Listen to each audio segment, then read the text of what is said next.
we have so much health disparity now in medicine and healthcare, where just because of the color of my skin and my socioeconomic background, I can have a completely different experience in medical settings. So if we haven't solved that issue, no.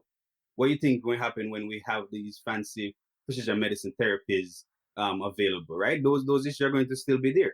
So, even myself, some of my concerns sometimes that it feels like, or I worry that I'm working on things that people that look like me won't be able to benefit from.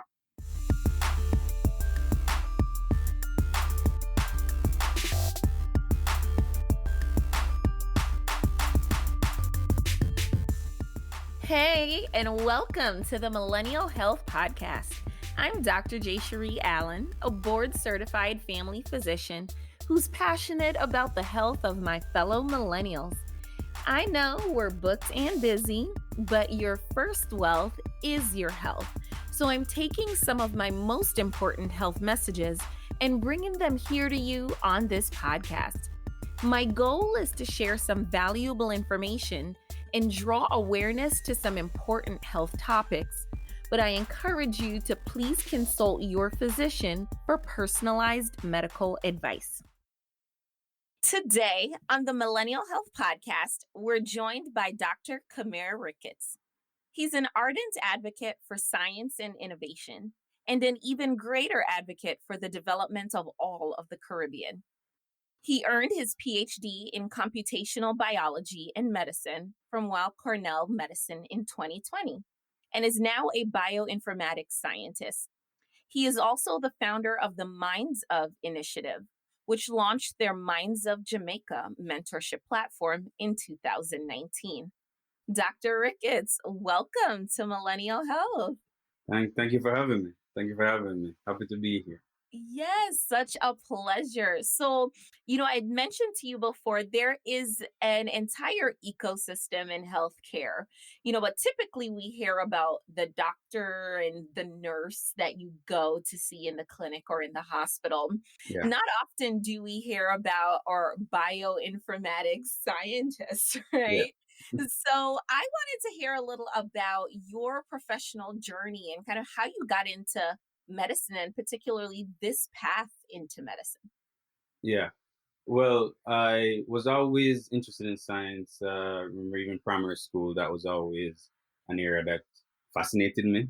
All the little experiments that they'll have you do at that age. So when I got into high school, I was thinking I would go down that path, but wasn't sure where, wasn't sure what research looked like. And if anybody knows, once you're interested in science in Jamaica, a lot of people push you to be like a doctor, like a physician, MD. But the idea of being a physician never really appealed to me that much, and especially after participating in a summer research program at University of West Indies, really got exposed to like microbiology, biotechnology, all these different facets within the sciences. I really, really thought that being a research scientist would be what would be interesting to me. But then I also got into like IT and the computer science and the programming and all that. So that became an interest of mine. And for a long time during high school, I would have this dilemma, right? Like which part? Because in my mind, they're very different. They either go and be in the life sciences, be a biologist or chemist or so on. Or you choose the IT and computer science route and you become a software developer, right? Network administrator, systems engineer. They're very different paths in my mind. So I didn't know how I was going to choose, but I knew I liked both of them. And my parents were always big on, if you have interest, then try to explore them to the fullest extent of your abilities for as long as you can, right? So I took extra classes. I was going to high school in the day for life sciences and taking science subjects. In the evenings, I would do IT and computer science subjects. And even when I was choosing a major in college, it was almost like a flip of the coin, because I was like either a major in microbiology, because I really like microbiology, and minor in computer science, or a major in computer science and minor in microbiology. And I ended up going with major as microbiology, minor in computer science when I started out. And it was my first year at university. I went to University of Georgia. That just kind of a random conversation with a professor. I was telling him about my dilemma, still not being able to choose which one I want to be. And he was like, well, why do you have to choose, right? There's something called bioinformatics, computational biology that, allows you to combine both of those, right? The quantitative side of computer science and the programming with the scientific investigation that you find with in the life sciences and microbiology and so on. So that really fascinated me. Went home, researched all I could about bioinformatics, and really start to discover how powerful it is and how it will play a bigger role over the coming years within the space of medicine. All right, so that really got me down that path. I started doing undergraduate research in university. I started in the lab of Dr. John Maurer working on Mycoplasma gallisepticum, but I was really getting introduced into bioinformatics, analyzing, DNA sequencing data and RNA sequencing data for the organism, and that really just solidified it. Like, yeah, I think this is something I could do. So when time came, after college to move on to the next step, I knew I want to do a PhD in computational biology. I kind of decided that I want to move away from, I guess, the microbiology somewhat and really get into cancer and how we can apply, bioinformatics and genomics within cancer. So I really was focused on finding, a faculty or institutions that was really strong in that. So that's how I ended up here at Weill Cornell Medicine, because it was huge resource and a lot of faculty here focus on tackling problems within cancer genomics and that kind of stuff. So I ended up in the lab of Dr. Iman Ajasulia here in Institute of Precision Medicine at Weill Cornell Medicine, and the rest is kind of history. Wow, that is such an interesting journey. Honestly, I don't think we hear those sorts of stories enough, even just outside of medicine. I think, if you think of anything legal, it's just a lawyer or maybe just a Mm-hmm. paralegal. But there's so many other ways to enter an industry. So I love that you shared that story.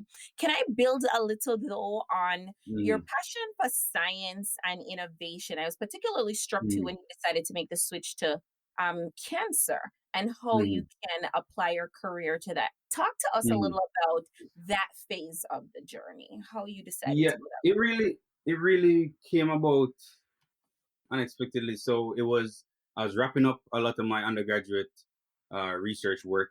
It was beginning the senior year, finishing up in the microbiology lab that I was working in, and then we had a bioinformatics department at University of Georgia, and a professor there had just published a book, and I think I must have seen it on some news release, press release from the school that he published a book in cancer bioinformatics. So I never really ventured down that. So I kind of looked, I thought it was cool. I requested, cold email, requested a meeting with him, kind of spoke to him about, I was like, oh, it'd be cool to just work in his lab for maybe a semester of my senior year and see what cancer bioinformatics is about.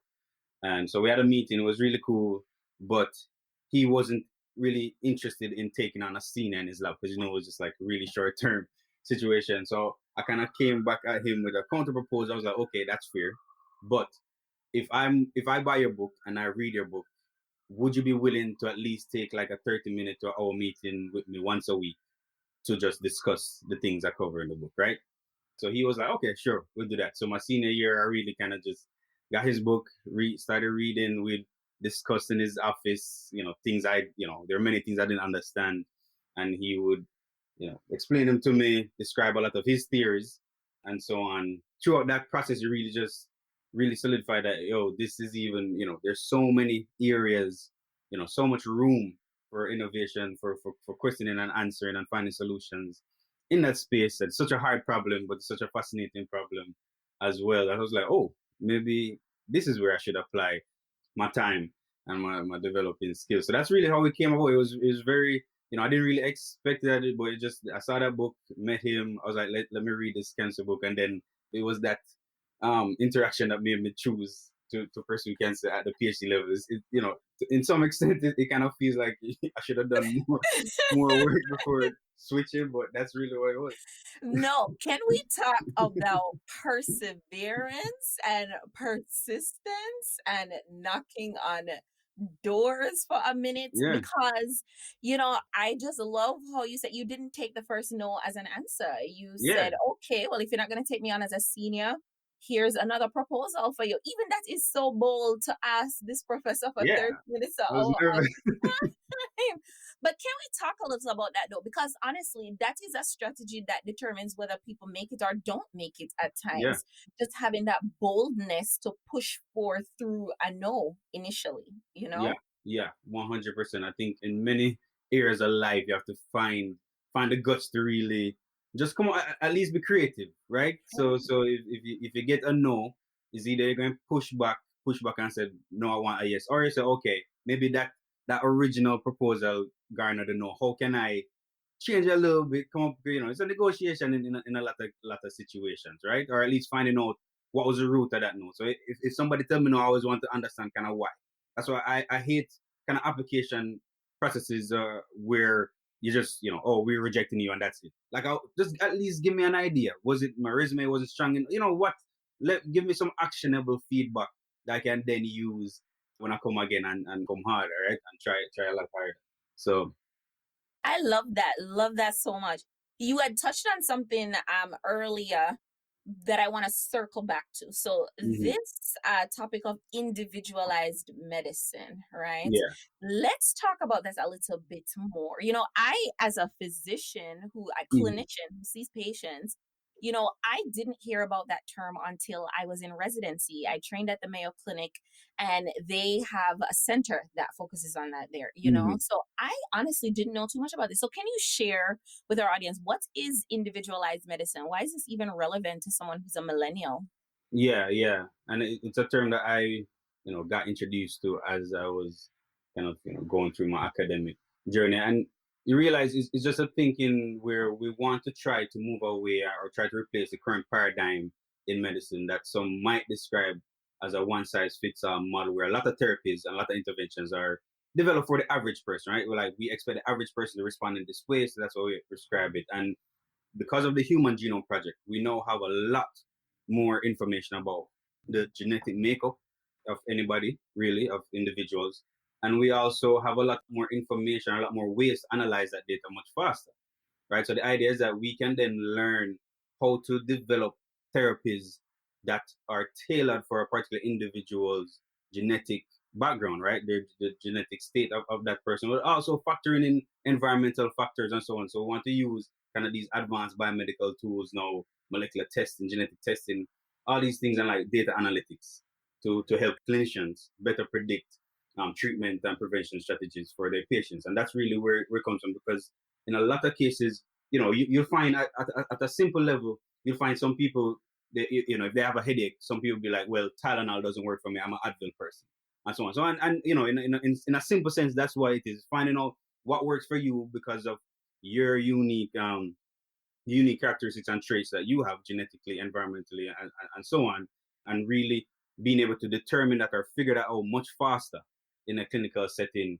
to then basically improve the chance of your survival, right? If we can create interventions and therapies that are unique to you. And a lot of times, I guess it's a debate too. So a lot of people move away from terms like individualized medicine and personalized medicine, and they'll more use precision medicine because they think it implies that, okay, every treatment that you develop is going to be specific to one person. But that's not true, right? We'll take in those genetic factors in play. There might be a subset of people that, any personalized treatment can benefit. But that's really what it's about. And I think it's a transition or a space a lot of areas are moving to. So I always think about even skincare and hair care. A lot of these companies now, you go online and you're putting in your zip code and you're specific, do you have wave hair, curly hair, all that kind of stuff, that a lot of companies are realizing that if I can get as much information about you as possible and what makes you unique, we can then assign the right fit, the best fit, for you in terms of what our product is. And that's what we're trying to do to some extent with medicine, right? Yes. Mm-hmm. So, of course, those are all of the good things, but Mm-hmm. with all good things, there's always another side of Yeah. it. So, what are some of the arguments on the opposite side of this that you've heard that are quite concerning? I think there's a lot of things, and I feel well, the first kind of thing that you think about is how is that information being protected. So with this move to precision medicine, I believe in the next 15 years or so, I would guess that we're going to be in a situation where a lot of people are going to have their genetic profile, in their docket in the hospital, just like how kind of your readouts, blood pressure, all those things are taken. We'll have that in file, and that is something that is nerve wracking for a lot of people, right? Like, your whole genome will be kind of on file. How are we protecting that data? How are we anonymizing that data?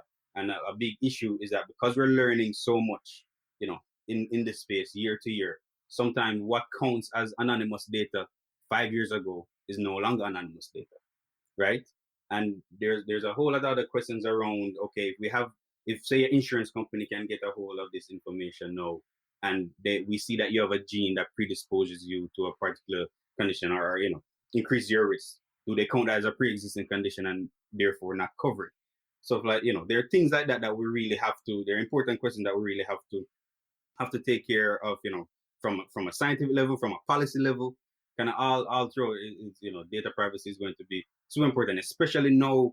I think recently we've had an issue with, eroding trust in science, eroding trust in data privacy. A lot of these big companies are now, kind of in hot water around that, and none of those things help in terms of making, precision medicine a reality. And then the other side of it too is that we have so much health disparity now in medicine and healthcare, where you know just because of the color of my skin and my socioeconomic background, I can have a completely different experience in medical settings. So if we haven't solved that issue now, what do you think will happen when we have these fancy precision medicine therapies available? Right, those issues are going to still be there. So even myself, some of my concerns sometimes, that it feels like, or I worry that I'm working on things that people that look like me won't be able to benefit from.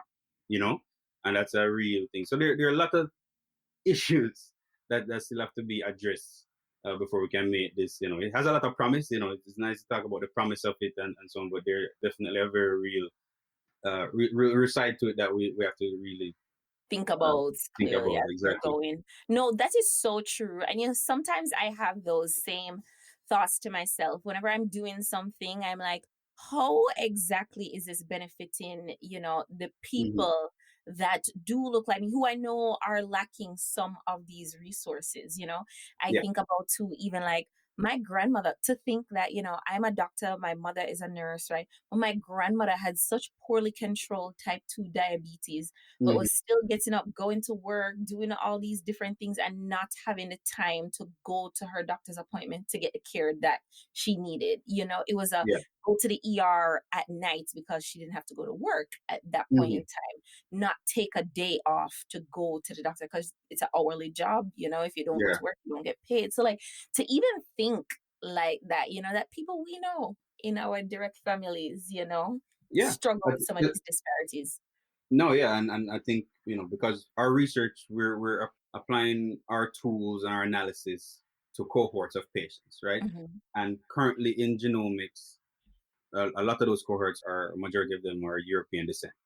So the genome, the DNA that we're analyzing, DNA that we're trying to really, unlock and figure out how these particular genes bring across certain disease or onset of certain illnesses, or so on. There's a chance that the answer that we provide really only apply to that cohort, which is majority European, because that's kind of how science works, right? We can't really just assume that, okay, we tested and we investigated a cohort that is 80% European, but we expect it to just be able to apply to any public, because there's documented proof that there are certain genes and traits that are very population specific, that affects how different populations interact with different kinds of drugs and treatments. So that's really one of the big issues. So now I think we have an increased awareness of that. With everything that's going on, science is not precluded. So we've had a lot of efforts now come around where they're trying to be better and build more diverse cohorts that we can then do research on. A lot of work that I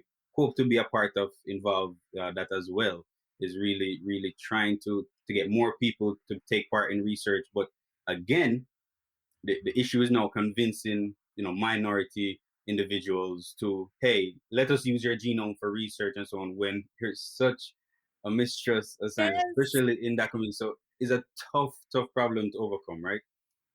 absolutely. That is what Hmm. I just wanted to bring up right now. How do we, right, alleviate the fears of, some of our minoritized communities who Hmm. have genuine reasons for having this level of distrust in the medical community? It is Yeah. warranted. There Yeah. have been, things that have happened, unfortunately, to kind of stir these sorts of feelings. And Hmm. also, everybody talks about, like, Tuskegee and Henrietta Lacks and all of that, but just talk about today, right? The Hmm. Hmm. experiences of, whether it's, you want to talk about Black women and maternal care. I mean, the list will go on and on, no matter where we Yeah. start or what disease process we try to use, right?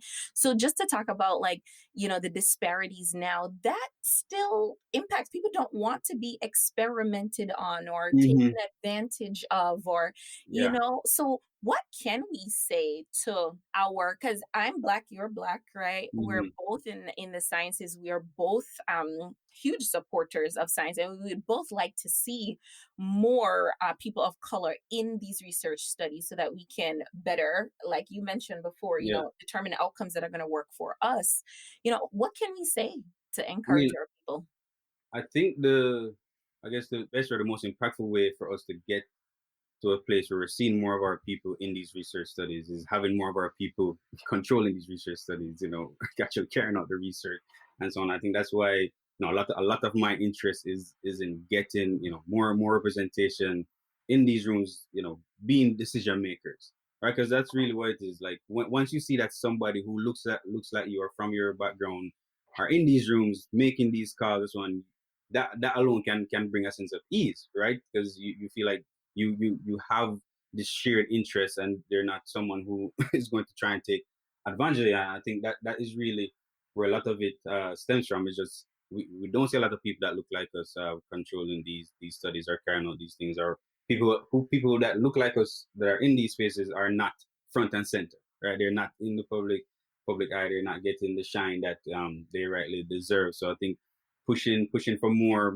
representation, more equity in that space. So you see a lot of institutions now are trying to increase number of or change how they hire and how they go about hiring to make sure that they're really promoting diversity, racial diversity, gender diversity, all those kind of facets, because it's important. It helps. Like I know when I'm in any kind of environment and I know I see people that look like me, there's a level of subconscious calm or comfort that comes with it. It's just you feel like there's just trust, that assume trust to some extent, and I think that's what we need more of, because it's real. And I think what you have to do is not dismiss it, right? Not dismiss the concerns of people or be like, oh come on, you're being ridiculous, because it's very real and it's very serious. So that's why I try to be someone who is front and center, who other people can see doing the work, show that we can be in this space, especially coming from Jamaica is a small caravan, because we want to be the ones driving this kind of work, right? Yes. So I want to talk about Minds of, Hmm. because that is huge. I'm really impressed by this project. So you launched the Minds of Jamaica mentoring program back in 2019. But Hmm. outside of just Jamaica, this is a much broader initiative. So can you Hmm. share a little about that? Yeah. So Minds of Initiative and Minds Jamaica really started out of an observation I made, right? So or something I realized. I guess I always knew this, but I realized that a lot of students in Jamaica, because that's where I was at the time when I realized. I gave a lecture in Jamaica, and just from the questions that were being asked these were university students. It was very clear that a lot of them did not have any kind of relationship with someone who was actively doing the job, the occupation, the career part that they are on, right? That they want to aspire to do. And you can see it or hear it in the kind of questions they ask, how desperate they were for some form of information, guidance, and so on. And it's not easy. And you realize and it's not a problem that is unique to Jamaica, but I realized that depending on where you were born and grew up, where you grew up in Jamaica, the kind of professionals that you're around, the kind of people that you're around is vastly different, right? If you grew up in St. Catherine versus Kingston and so on. So there needed to be a way. I really came back with with the question of how can I help a lot of these students get access to the people that they need, because it really was bothering me, because there were so many questions that I could answer. Like somebody was there, because a lot of students really connected with the idea that I was able to combine my interests. Because students know a lot of them they're so creative, but they're also analytical and all that kind of stuff, and they're searching for ways to combine those interests because they don't want to pick, right? So a lot of them really connected with the fact that I found something that combined my interests instead of me choosing one. But they would ask me a question like, "Oh, how do I combine neuroscience and music?" And I'm like, uh, like I know, I know there's some part of neuroscience research that they use they use music, music therapy or something, but I really don't know much about it, right? So I really couldn't give them actionable advice in that moment. So I came back and I was like, I wish there was somewhere I could just tap into really quickly to like direct that student to somebody who could, who was a lot more knowledgeable than me, and how they can combine neuroscience and music. And that's what kind of catalyzed the creation of Minds of Jamaica, because I was like, okay, we want to create a space, a platform now where any Jamaican student or any student, right, can go on and get and find the people that they need to speak to, right, and make it easy, make it open, because I think a lot of times we create these barriers to entry because we want our programs to feel very elite or hard to get into and so on. Like a lot of universities, they pride themselves on how low their acceptance rate is and stuff like that. Which so I really wanted to see, okay, how can we make it easier, right, rather than harder to find those people. And to my surprise, there are so many other people who are willing to sign up, as mentors, as career mentors. So we call all our career mentors the Minds, right? So they're a group of young professionals who are really making themselves available to our platform to speak with students. Because one big issue is that a lot of students feel like they can't reach out to people. They feel kind of awkward, they're shy and that kind of stuff. So we really want to do the hard part. We're saying, okay, we went out, we vetted these people, we determined that they're the kind of person who would want to talk to her. So you don't have to worry about the whole thing of like, oh, would this person even, want to bother to talk to me? So your only job is to just be present, reach out and soak in information as much as possible. And that's really what the vision has been, is just democratize access to career mentorship and then opportunities now. So now we can use this platform also as a vehicle to expose students to new career areas. Because I want, as being a part of Minds Jamaica, we want every student kind of find the tools and discover the knowledge necessary to be more strategic about their career decision, right?